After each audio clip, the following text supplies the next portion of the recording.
یہ کتاب المعاصی والمنکرات 2 جلدوں پر مشتمل ہے، جلد اول اور جلد ثانی۔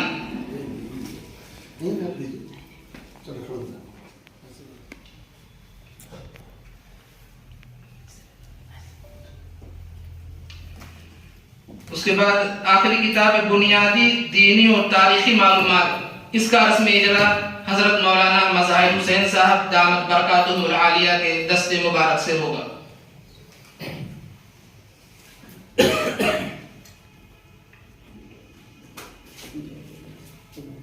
السلام علیکم ورحمۃ اللہ تعالی وبرکاتہ۔ الحمد للہ رب العالمین والعاقبۃ للمتقین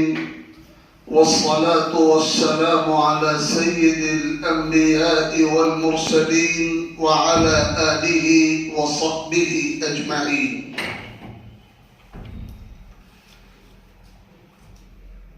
اس باوقار تقریب کے صدر عالی قدر ہماری حقیر دعوت پر تشریف فرما معززین و عمائدین، حضرات علماء کرام، خدام دین، بزرگوں اور بھائیوں، آج کی یہ مجلس بہت بابرکت بھی ہے اور بہت باوقار بھی ہے، اور اس مجلس کی نسبت ان 4 تازہ ترین تصنیفی اور تالیفی کوششوں اور کاوشوں سے ہے جو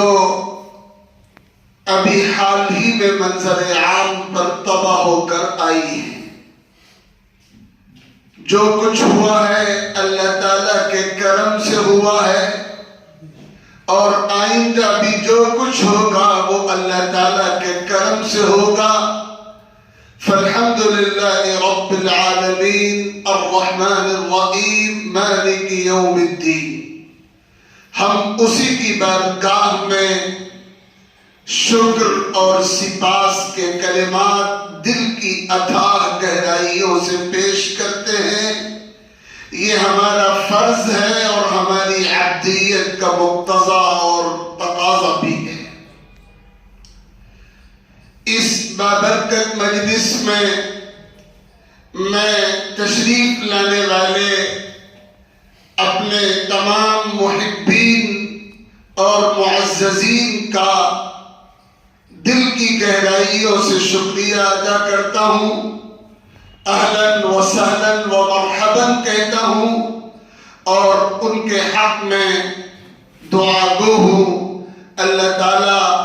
ہم سب کو سلامتی اور عافیت کے ساتھ رکھے اور دینی جذبے کے ساتھ جینا اور مرنا ہمارا مقدر ہو۔ اس موقع پر اپنے ان اساتذہ کا اور ان معلمین کا شکر ادا کرنا اور ان کا ذکر خیر کرنا بہت ضروری سمجھتا ہوں، جن کی شفقتوں، جن کی رہنمائیوں، جن کی توجہات کی بدولت اس حقیر کو قلم پکڑنا آیا اور کاغذ سیاہ کرنا آیا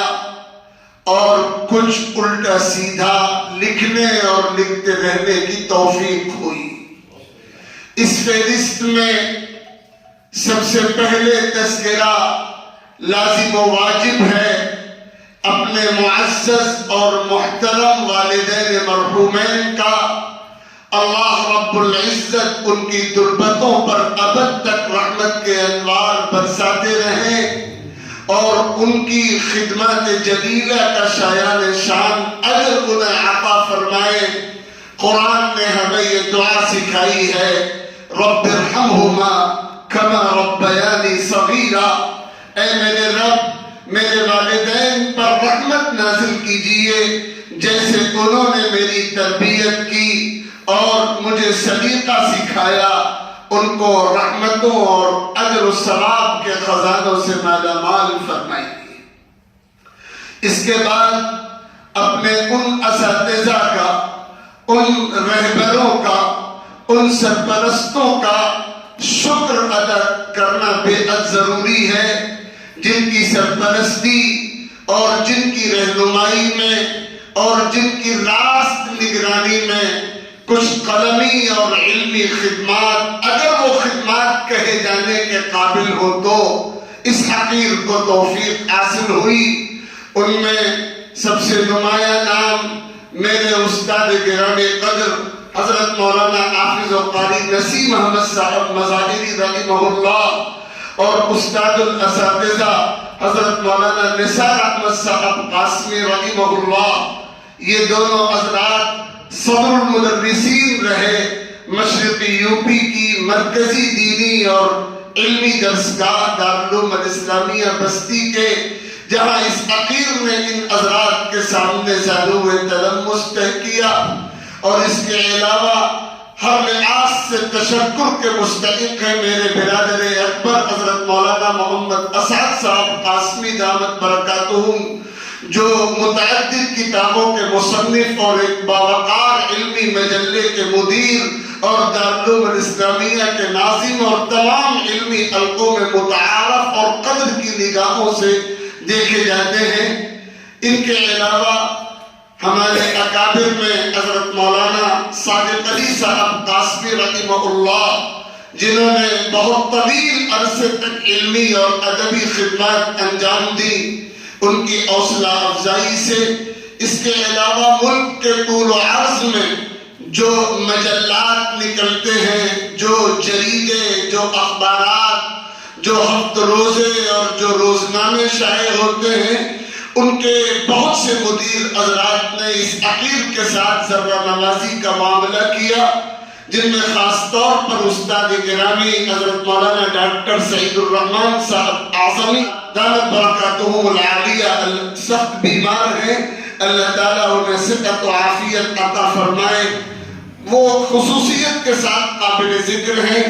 دارالعلوم ندوۃ العلماء کے محتمم عالی قدر ہیں اور عربی مجلے الباس الاسلامی کے مدیر ہیں، اور اس کے علاوہ مختلف دینی اور علمی مجلات کے مدیران کا شکریہ ادا کرنا ضروری ہے۔ یہ موضوع بہت لمبا ہے اور وقت کا دامن بہت تنگ ہے۔ اس وقت جن 4 کتابوں کا اجرا ہونا ہے، ان میں پہلی 2 کتابیں تو ایک ہی سلسلے کی 2 جلدیں ہیں۔ ایک حدیث پاک جو حضور پاک صلی اللہ علیہ وسلم کی مختلف ہدایات پر مشتمل ہے، اس حدیث پاک کے تفصیلی مطالعے کی روشنی میں اللہ تعالیٰ نے اس حقیر کو توفیق عطا فرمائی کہ ان موضوعات پر جن میں سماج میں رائج مختلف گناہوں کا اور گناہوں کی خطرناکیوں کا تذکرہ ہے، ان پر قدم اٹھایا جائے۔ حضور اکرم علیہ السلام نے صحابہ کرام کو خطاب کر کے ارشاد فرمایا تھا براہ راست، لا تعاسدوا ولا تناجشوا ولا تباغضوا ولا تدابروا ولا يبع بعضكم على بيع بعض وكونوا عباد الله إخوانا، المسلم أخو المسلم لا يظلمه ولا يخذله ولا يحقره، التقوى ها هنا، ويشير إلى صدره 3 مرار، بحسب امرئ من الشر أن يحقر أخاه المسلم، كل المسلم على المسلم حرام دمه وماله وعرضه۔ اس میں حسد کا تذکرہ ہے، بغض کا تذکرہ ہے، نفرت کا تذکرہ ہے، ترک تعلق کا بیان ہے، کاروباری فراڈ کا تذکرہ ہے، اخوت کا تذکرہ ہے، ظلم اور دوسرے کا ساتھ چھوڑ دینے اور دوسرے کو حقیر سمجھنے کا تذکرہ ہے، تقوی کا تذکرہ ہے۔ اس حدیث پاک کے مختلف طرق کو دیکھ کر اس حقیر کے دل میں خیال پیدا ہوا کہ ان موضوعات پر تفصیل سے قرآن و حدیث، آثار صحابہ و تابعین و سلف اور ہماری تاریخ کی ماضی کی روشن شخصیات کے اسوہ و کردار کے حوالے سے گفتگو کی جائے۔ چنانچہ پہلے مرتبے میں قلب و باطن سے تعلق رکھنے والے 4 گناہوں پر. نمبر 1 حسد، نمبر 2 بغض و عداوت، کینہ و کپٹ، نمبر 3 ترک تعلق، نمبر 4 دوسروں کی تحقیر و اہانت. ان 4 گناہوں پر تفصیل سے لکھا گیا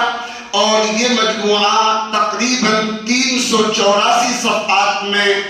مختلف اکابر علماء بطور خاص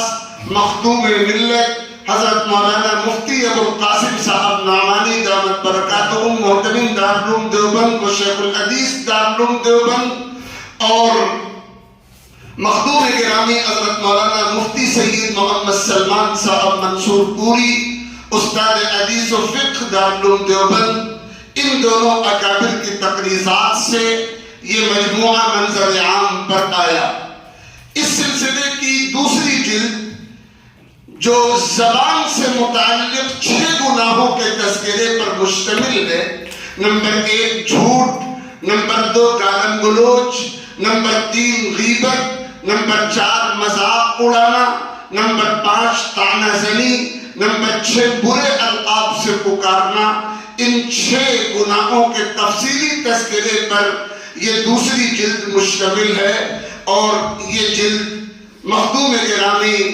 استاد الاساتذہ حضرت مولانا محمد سلمان صاحب بجنوری دامت برکاتہم استاد الاساتذہ دارالعلوم دیوبند ان کے تقریر سے، ان کے کلمات تبریک سے مزین ہے. یہ دوسری جلد 400 صفحات پر مشتمل ہے. اس طرح کتاب المعاصی والمنکرات کے نام سے شرعی منکرات اسلام کی روشنی میں اس عنوان سے 784 صفحات پر مشتمل 2 جلدوں پر یہ کتاب منظر عام پر آئی ہے اور اس حقیر راقم کے ذہن میں جو خاکہ ہے اس کے مطابق یہ سلسلہ 10 جلدوں سے زائد میں مکمل ہوگا. آپ حضرات اس موقع پر اس حقیر کے لیے دعا بھی فرمائیں کہ اللہ تعالیٰ وقت میں برکت اور حسن عمل اور حسن قبول عطا فرمائے اور مزید توفیقات سے اور اس سلسلے کی تکمیل سے نوازے. اس وقت ہمارا سماج اور سماج میں اجتماعی اور انفرادی زندگیوں میں جو جرائم، جو منکرات بری طرح پھیلے ہوئے ہیں اور جب پکڑ چکے ہیں ان کے تعلق سے شرعی ہدایات و تنبیہات کیا ہیں، ان کے مضرات و نقصانات، ان کی نحوستیں کیا ہیں، ان سے اجتناب کی برکات و منفعتیں کیا ہیں، ان سے بچنے کی تدبیریں اور طریقے کیا ہیں اور ہمارے عالی مقام اسلاف اور صالح بندوں کے اسوہ و کردار کی تصویر کیا ہے، اس موضوع کو اس کتاب میں کور کیا گیا ہے. اللہ تعالیٰ اس کے نفع کو عام اور تام فرمائے. اگلی جو کتاب جس کا اجرا آج کی اس باوقار مجلس میں ہونا ہے، ہمارے اکابر میں حضرت شیخ الہند مولانا محمود اسد دیوبندی رحمہ اللہ تعالی جن کا تحریک آزادی ہند میں قائدانہ اور نمایاں کردار ہے اور انہی کے دامن فیض سے بعد میں تمام مجاہدین آزادی نے فیض حاصل کیا ہے. آزادی کا جو تصور حضرت شیخ الہند کے سامنے تھا، خاص طور پر جو تحریکات اس ملک کے طول و عرض میں ان کے ذریعے برپا کی گئی، خصوصیت کے ساتھ تحریک ریشمی رومال، اگر آپ تفصیل پڑھیں تو اندازہ ہوگا کہ اللہ تعالیٰ نے اس ایک کمزور وجود میں کیسا روشن دماغ رکھا تھا، کیسی فراست، کیسی بصیرت، کیسی اولو العزمی، کیسی ہوشمندی، کیسا تدبر، کیسی حکمتیں اللہ تعالیٰ نے انہیں عطا فرمائی تھی. اور پھر دور آخر میں مالٹا کی سخت قید و بند کی زندگی گزارنے کے بعد جب وہ تشریف لائے تھے اور انہوں نے ملت کو پیغام دیا تھا، آج بھی وہ پیغام زندہ ہے، کل بھی زندہ رہے گا. کاش ہم اس پیغام کو حفظ جاں بنانے والے بن جائیں. انہوں نے صاف لفظوں میں امت کو خبردار کیا تھا کہ اس امت کے زوال اور بربادی کا 2 ہی سبب ہے. ایک ہے اس امت کا اختلاف و انتشار اور ایک ہے اس امت کی دین سے اور قرآن سے دوری. اس لیے امت کو قرآن سے جوڑا جائے اور امت کو اتحاد و اتفاق کی فضا میں لایا جائے، امت متحد رہے گی اور قرآن سے جڑی رہے گی تو بہترین آلات بہترین آلات میں تبدیل ہوں گے۔ یہ وہ نسخہ ہے جو قرآن و حدیث میں بیان ہوا اور جسے حضرت شیخ الہند نے اپنے الفاظ میں بیان فرمایا۔ حضرت شیخ الہند شخصیت، خدمات اور امتیازات کے نام پر اس حقیر نے اللہ تعالیٰ کی توفیق سے ایک مختصر کتاب تیار کی۔ حضرت شیخ الہند کی ذات گرامی پوری ملت کے لیے سرمایہ فخر و تقلید شخصیت کا مقام رکھتی ہے، اور حضرت کی تعلیمی، تربیتی، اصلاحی اور جہادی خدمات پوری امت کے لیے مشعل راہ نمونہ ہے۔ اس مختصر کتاب میں حضرت کے اجمالی آلات بھی ہیں، امتیازی کمالات بھی ہیں، اور علمی اور حدیثی خدمات کا مختصر مگر جامع تذکرہ اور مرقع پیش کیا گیا ہے۔ اگلی جس کتاب کا اجرا آج کی اس باوقار تقریب میں ہونا ہے، یہ بنیادی دینی اور تاریخی معلومات کے عنوان سے لکھی گئی تھی۔ مختصر سے وقت میں یہ کتاب بعض دوستوں کی خواہش پہ ترتیب کی گئی تھی، اور جن حضرات نے بھی اس کتاب کو توجہ کے ساتھ دیکھا ان کا یہی تأثر رہا کہ یہ کتاب اس قابل ہے کہ جس قدر ہو سکے اسے عام کیا جائے اور ابتدائی درجات میں اس کا مطالعہ لازم قرار دیا جائے۔ ملک کے معروف صاحب قلم ہمارے دوست حضرت مولانا ضیاء الحق صاحب خیر آبادی نے اپنے پیش لفظ میں یہ بات لکھی ہے، اور ان کے ذریعے اس کتاب کی بڑی اشاعت ہوئی ہے۔ اس حقیر نے عرض مرتب میں لکھا تھا کہ امت کے نوجوانوں اور نوجوانوں کو ضروری دینی اور تاریخی معلومات سے واقف کرانا وقت کی بہت بنیادی ضرورت ہے۔ ہماری نسل بنیادی دینی معلومات سے ادرجہ ناواقفیت میں مبتلا ہے، اور مخلوط معاشرتی نظام اور لادینی ماڈرن تعلیم سے متاثر ہو کر بگاڑ کے راستے پر بھاگ رہی ہے۔ ملک کے مختلف خطوں اور علاقوں میں اللہ تعالیٰ کے متعدد مخلص بندے امت کی اصلاح اور دینی تعلیم کے فروغ کے لیے حسب ضرورت و استطاعت کوشش کر رہے ہیں۔ احمد کو مختلف احباب نے بنیادی دینی و تاریخی معلومات پر مشتمل ایک عام فہم اور مختصر کتاب مرتب کرنے کی طرف بطور خاص متوجہ کیا۔ اسی حکم کی تعمیل میں یہ کتاب منظر عام پر آئی ہے، تو یہ کتاب بھی الحمدللہ تعالی بہت مقبول ہوئی، اور اس کا تازہ ایڈیشن مختلف اصلاحات کے ساتھ منظر عام پر آیا ہے۔ یہ ان کتابوں کا بنیادی تعارف تھا۔ مولانا نے ابھی متنبی کا یہ شعر کوٹ کیا تھا، وَخَيْرُ جَلِيسٍ فِي الزَّمَانِ کتابُ، کہ سب سے بہتر ہم نشین کتاب ہے۔ امت کا رشتہ کرتاس و قلم سے، کتاب سے بہت کٹتا اور کمزور ہوتا جا رہا ہے، اور امت میں اور خاص طور پر نوجوانوں میں جو انحراف اور بے مقصدیت پیدا ہو گئی ہے، اس کے مختلف اسباب و محرکات میں ایک بنیادی محرک یہ بھی ہے، کتابیں زندگی کا رخ بدلنے کا بنیادی ذریعہ ہوتی ہیں، صالح انقلاب کا بنیادی ذریعہ ہوتی ہیں، زندگی کو مقصدیت کی طرف لگانے کا بنیادی ذریعہ ہوتی ہیں، اور ان کا دوسرا جو متبادل ہے وہ اس مقصد کو پورا نہیں کر سکتا۔ کسی بھی ذریعہ علم کی توہین تو نہیں کی جا سکتی، لیکن کتاب کا جو مقام ہے وہ اپنی جگہ باقی ہے۔ اللہ کرے کہ امت کے نوجوان کتابوں سے دوبارہ اپنا رشتہ جوڑنے کے لیے فکر مند ہو جائیں۔ اس موقع پر ان مختصر سے کلمات کے بعد میں دوبارہ آپ سبھی صاحبان کی خدمت میں ہدیہ تشکر پیش کرتا ہوں، اور یہ التجا بھی کہ اس اخیر کے لیے دعا فرماتے رہیں کہ اللہ تعالیٰ اپنے دین اور علم کی خدمت کا کام لے، اور جو کچھ خدمتیں ہوں وہ ضائع نہ ہوں، وہ اللہ کے دربار میں قبول ہو۔ اس لیے کہ خدمات کا ہونا ایک بہت بڑی بنیاد ہے، لیکن اصل یہ ہے کہ وہ خدمات اللہ کے دربار میں مقبول ہو، مردود نہ ہو۔ ہمیشہ ڈرتے بھی رہنا چاہیے کہ اللہ تعالیٰ کی دربار میں ہماری خدمات ضائع نہ ہو، مسترد نہ ہو، بلکہ مقبول ہو۔ وما توفیقی الا باللہ، علیہ توکلت وإلیہ انیب۔ والسلام علیکم ورحمۃ اللہ وبرکاتہ۔ صاحب صدر اور حاضرین مجلس، السلام علیکم ورحمۃ اللہ وبرکاتہ۔ کیسے لب کھولوں کہ الجھن ہے میرے سامنے، مجمع ارباب علم و فن ہے میرے سامنے، لیکن ایسے موقع پر لب کشائی کا شرف حاصل ہو تو اس لیے بہت بہتر روزہ ہے کہ اگر کچھ اچھا اللہ تعالیٰ کی توفیق سے زبان سے ادا ہو جائے تو حوصلہ افزائی ہو جاتی ہے، اور اگر کچھ غلطی ہو جائے تو اس کی اصلاح فرما دی جاتی ہے۔ سب سے پہلے تو دل کی گہرائیوں سے میں اپنے مخدوم و محترم حضرت علامہ مولانا ڈاکٹر محمد عزت قاسمی صاحب ندوی مدد اللہ العالی دامت برکاتہم القدسیہ کی خدمت میں مبارکباد پیش کرتا ہوں، اور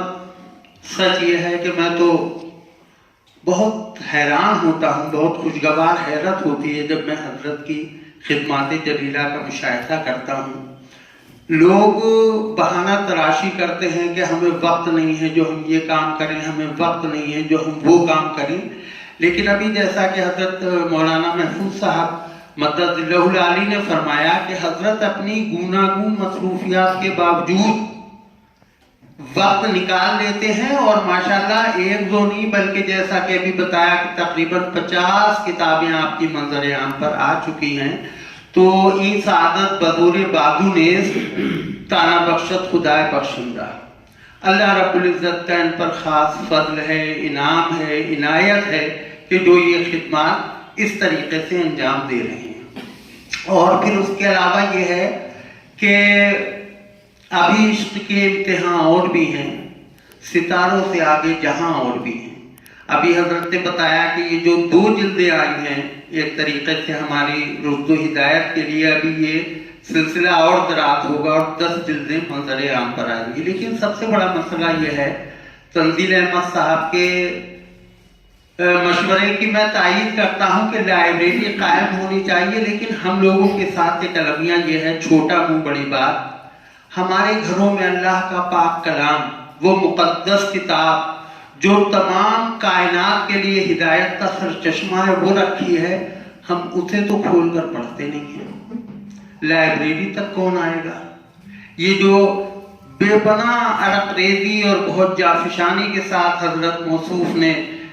کتاب تحریر فرمائی ہیں، زیور طباعت سے ان کو آراستہ کیا گیا، منظر عام پر آئیں۔ ہمارے ساتھ سب سے بڑا مسئلہ یہ ہے کہ ہم وقت اپنے لیے نہیں نکال پاتے، اوروں کے لیے خوب نکال لیتے ہیں۔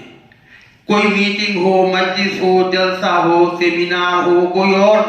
اس طریقے کا معاملہ ہو، 2-2 3-3 گھنٹے وہاں نکال دیتے ہیں، لیکن یہ نہیں کرتے کہ ایک وقت متعین کر لیں کہ صبح کو ہمیں ایک 20 منٹ جو ہیں وہ قرآن پاک پڑھنا ہے، دینی کتابیں پڑھنی ہے، یا رات کو سوتے وقت۔ تو میری سب سے بڑی گزارش اس وقت یہ ہے کہ ماشاءاللہ حضرت کی اور بھی کتابیں ہیں، میرے پاس بھی ہیں، کہ ان کو پڑھیے اور پھر ان پر عمل کرنے کی کوشش کیجیے۔ اور ہم اپنے آپ کو جب سدھارنے کی کوشش کرتے ہیں، اپنی اصلاح کی کوشش کرتے ہیں، تو اللہ رب العزت کی مدد ہمارے شامل حال ہو جاتی ہے۔ تو یہ کام مشکل تو ہے، تھوڑا دشوار تو ہے، وقت کی قلت ہے، ہمیں بھی اندازہ ہے، اور قرب قیامت ہے تو وقت میں بھی خیر و برکت نہیں رہی، عمر میں بھی خیر و برکت نہیں، آمدنی اور روزگار میں بھی خیر و برکت نہیں رہی، لیکن ہمیں کوشش کرنی ہوگی۔ ایک شاعر نے کہا ہے کہ خوف ظلمت سے نہیں، حسن یقین سے ہوگا، اور ایک نئی صبح کا آغاز یہیں سے ہوگا۔ ہو سکتا ہے آج اس جامعہ کی اس چھوٹی مگر باوقار انتہائی وقی تقریب سے ہی ہم جو عزم لے کر اٹھیں اور اس پیغام کو لوگوں کے گھر گھر تک، در در تک پہنچائیں، تو اللہ تعالیٰ اس کو ہمارے لیے باعث نجات اور آخرت کا توشہ بھی بنا دے، اور ہو سکتا ہے ہمارے ساتھ ساتھ اوروں کی بھی اصلاح ہو جائے۔ کوئی غلطی ہو گئی ہو تو اللہ رب العزت بھی معاف فرمائے، اور آپ حضرات بھی بہت بہت شکریہ، جزاک اللہ۔